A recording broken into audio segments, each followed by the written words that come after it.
When starting SpaceX, I thought the odds of success were less than 10%. And I just accepted that actually probably I would just lose everything. The reason I started a company back in '95, an internet company, was because I couldn't get it. There were only a few internet companies, and I couldn't get a job at any of them. So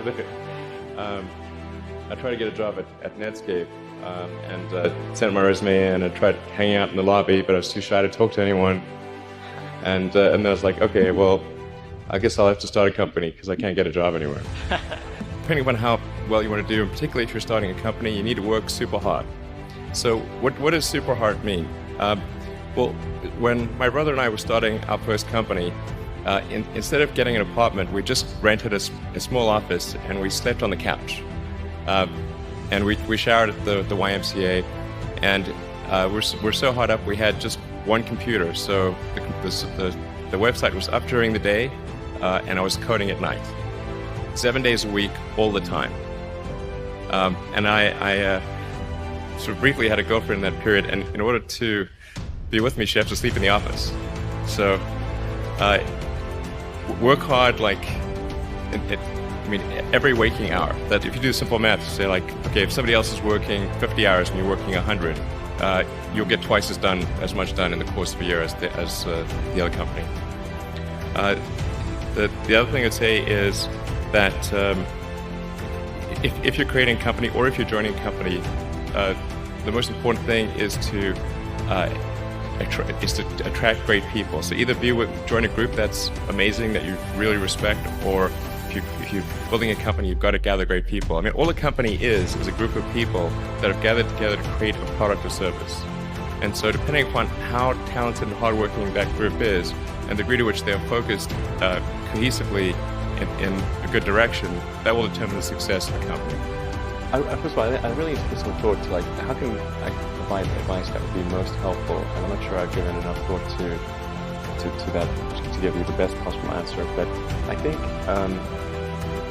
I think certainly being focused on something that you're confident will have high value to someone else, and just being really rigorous in making that assessment, because people tend to, a natural human tendency is wishful thinking.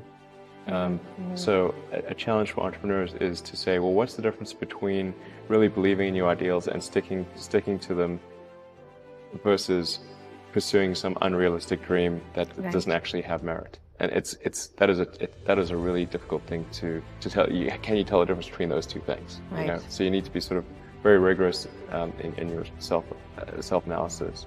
I think certainly extremely tenacious, and then just work like hell. I mean, you just have to put in, 80 to 100-hour weeks every week. And then a lot of work. All those things improve the odds of success. Okay.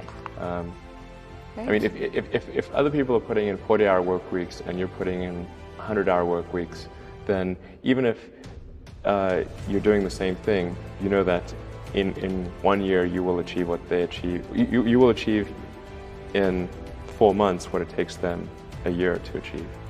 Creating a company is almost like having a child. So it's sort of like, how do you say your child should not have food?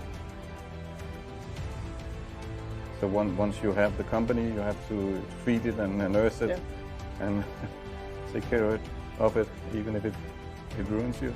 Yeah. There's no need even to have a college degree at all, or even high school.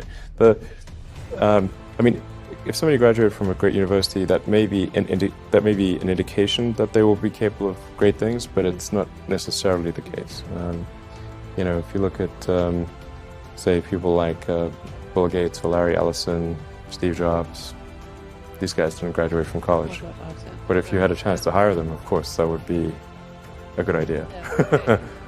So, just looking just for evidence of exceptional ability, and if there's a track record of exceptional achievement, then it's likely that will continue into the future.